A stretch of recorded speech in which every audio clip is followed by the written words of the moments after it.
Salut la gang et bienvenue à ce nouveau épisode d'Origine Boréale.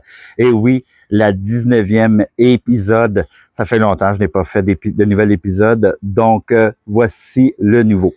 Et cette fois-ci, je vous parle de pèlerinage. Et oui, les fameux pèlerinages. Pourquoi je vous parle de ça? Vous savez, moi j'adore l'histoire et vous contez des histoires, mais voici, je vous conte une histoire de la famille, de traditions et de coutumes de chez nous, dans le Pontiac, au niveau de la communauté franco-pontoise aussi, parce que, veut pas, la communauté était très attachée à l'Église catholique, parce que les Canadiens français, les Canadiens à l'époque, nous étions tous pas mal attachés à l'Église, et la raison qu'on a eu notre révolution tranquille également. Donc, juste pour glisser ça. Donc, je vais vous parler des pèlerinages.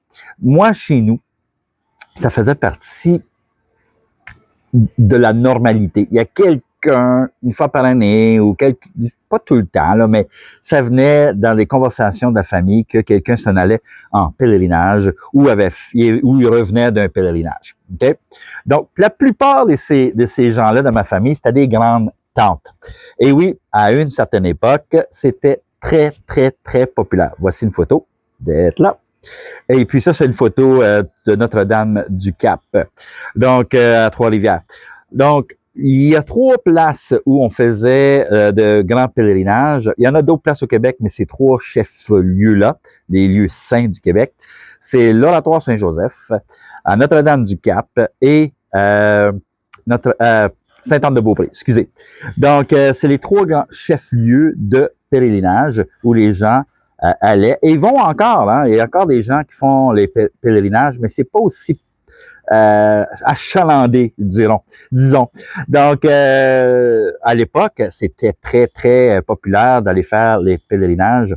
On a déjà entendu parler de Compostelle, Lourdes en France, et tout ça, tous ces lieux saints en Europe. Mais ici, au Québec, on l'avait. Et on l'a encore également. Donc, ils sont pas disparus, ils sont toujours là. Puis, le pèlerin ou la personne qui allait faire le pèlerinage pouvait se le payer elle-même. Si elle pouvait le payer, elle payait pour se rendre. Puis à l'époque, c'était pas l'époque du Moyen Âge. Tu sais, on marchait pas des mois puis des mois pour se rendre là, des semaines. On prenait l'autobus pour s'y rendre. Donc, on le fait encore dans l'autobus. Et puis, pour se rendre, avant de s'y rendre, il fallait faire notre neuvaine. Si vous allez à Sainte-Anne-de-Beaupré, vous devez faire votre neuvaine de Sainte-Anne, juste avant de quitter sur votre pèlerinage. Donc, vous faites votre pèlerinage et vous embarquez dans l'autobus et vous partez. C'est assez simple que ça? Oui, pour ceux qui vont se le payer. Ceux qui ne vont pas se le payer, des fois, il y avait quelqu'un de la paroisse, de la communauté, qui allait faire le pèlerinage, puis il disait, regarde, moi, j'ai pas beaucoup de sous pour me rendre, j'aimerais ça de l'aide, si quelqu'un peut m'aider, peut me donner un peu de sous pour m'encourager d'y aller. Puis j'irai pas juste pour moi-même, je vais aller pour les gens qui vont en avoir besoin.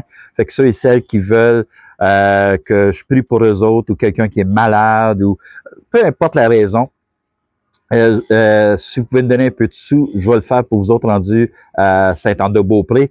Puis l'échange, c'était que une fois que tu es rendu à Sainte-Anne-de-Beaupré, tu donnes les prières, tu donnes ton intention, c'est un rite. Et après ça, tu allumais un cierge, un lampion.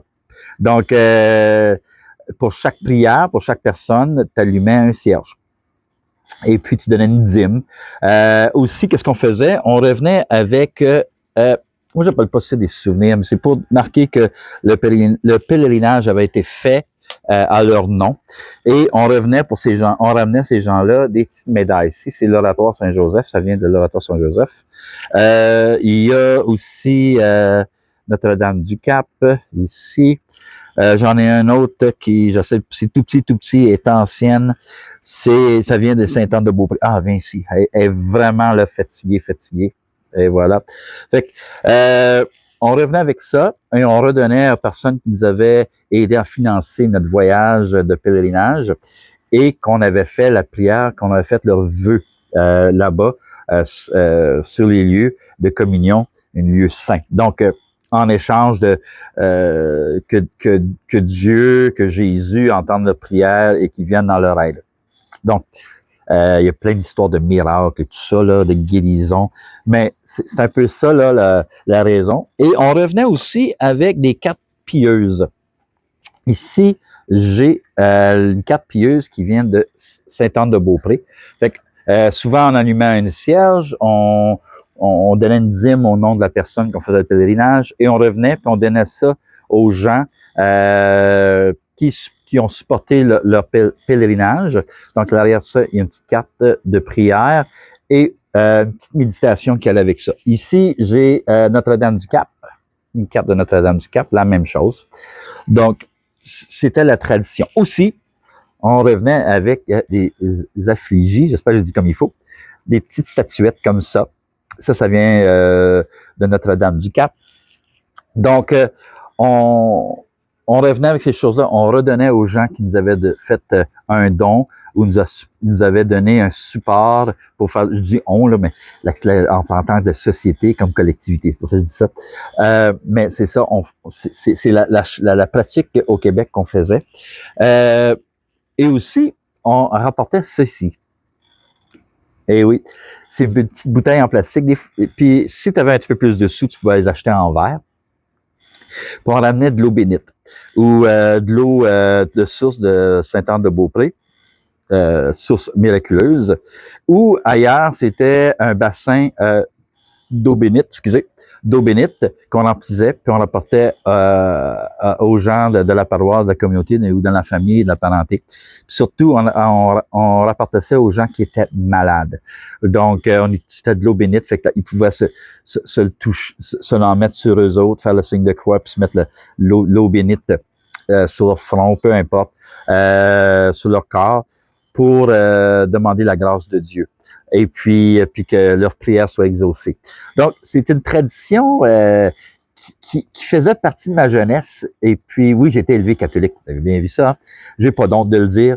Je suis pas pratiquant, je suis pas religieux, je suis très spirituel. Par contre, j'ai gardé quand même certains aspects. La mémoire vivante est là. C'est pour ça que je vous la partage. C'est ça le but d'Origine boréale.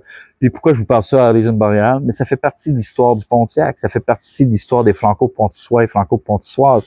Ça fait partie de l'histoire du Québec. Donc, les pèlerinages, ça a été quelque chose de très, très important à une certaine époque. Aujourd'hui, il y a encore des gens qui le font. Moi, je porte actuellement le croix de Thau. Puis je suis pas religieux. Je suis pas pratiquant. Je m'implique plus vraiment, mais j'ai encore un cœur, tu sais. Puis j'entends les histoires maintenant que les églises ferment. Puis on a plusieurs petites églises, des belles églises dans le Pontiac faites de pierres de chant. C'est fort comme message. Puis il y a une ou deux églises qui ont des peintures faites.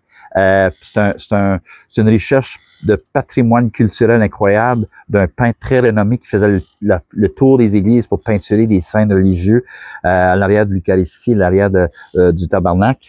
Donc, c'est tout en haut, là.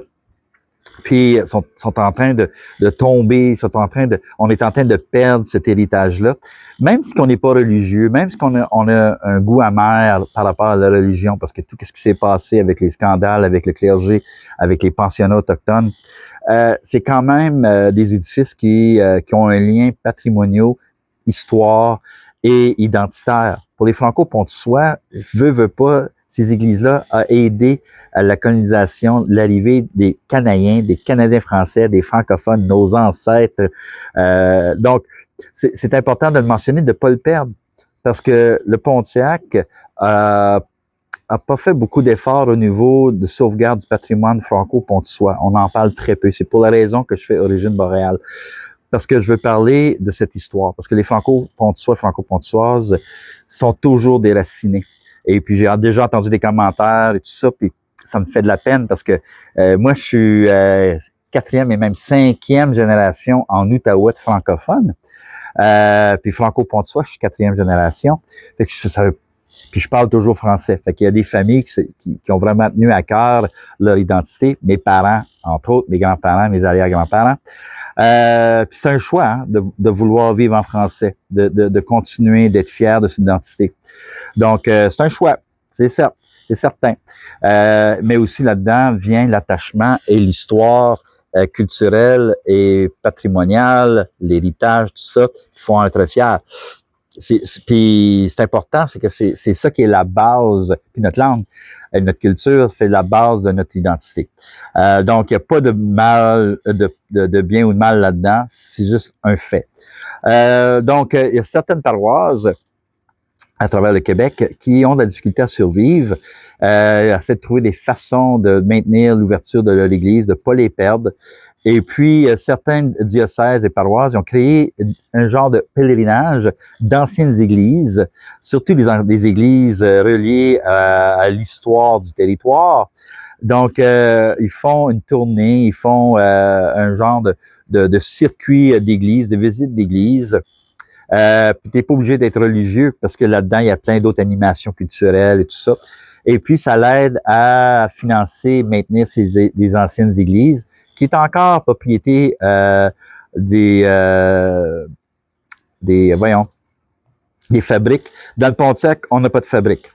Ça, c'est un gros dilemme, puis un gros problème parce que là, c'est le diocèse qui décide la fermeture des églises. Et même si on met beaucoup d'argent, l'argent va avant tout au diocèse. Donc, c'est un système un peu différent que le reste du Québec. Ça a toujours été un débat. Donc, pour vous donner une idée de la différence. Et puis la question, c'est moi, même je suis pas pratiquant, je me considère plus catholique aujourd'hui, je me considère spirituel. Ça me vient me chercher d'entendre qu'on risque de fermer certaines de ces églises-là parce qu'elles nous appartiennent, elle appartient à notre identité, elle n'appartient pas juste à la religion. Fait que c'est dans notre devoir de sauver ces lieux patrimoniaux-là. Et puis de trouver une façon de continuer le maintien de ces édifices-là et de voir au-delà de la religion pour certains. En préparant de faire cet épisode, j'ai fait une recherche aussi parce que les gens ont tendance à dire « Ah, je veux rien savoir de l'Église, toutes les atrocités qu'ils ont fait, les pensionnats autochtones. » Et beaucoup disent « Ah, c'est un signe de colonisation, tout ça. » Je comprends tout ça. Je comprends tout l'autre aspect historique de vérité là-dedans. Il faut pas nier ça. Mais si vous avez la chance, je suis allé écouter des témoignages de gens qui font encore les pèlerinages et pourquoi qu'ils le font. Ils savent tout ça. Il y a même des entrevues avec des Autochtones qui se déplacent des centaines de kilomètres eux aussi pour se rendre à Sainte-Anne-de-Beaupré. Sainte-Anne-de-Beaupré, c'est la plus vieille église cathédrale et lieu de pèlerinage au Québec qui date de la Nouvelle-France. Et puis, c'est important de le mentionner. Et puis, des traditions, des fois, c'est difficile à disparaître. Mais il y a encore des gens qui y vont. Il y a encore des voyages qui se font, tout ça. Mais on n'entend plus parler autant que je n'entendais quand j'étais jeune. Et puis, c'est ça. Les pèlerinages, l'histoire des pèlerinages et nos traditions locales qui sont en train de disparaître, mais qu'on ne devrait pas arrêter d'en parler. Et puis, c'est ça. Je vous laisse là-dessus.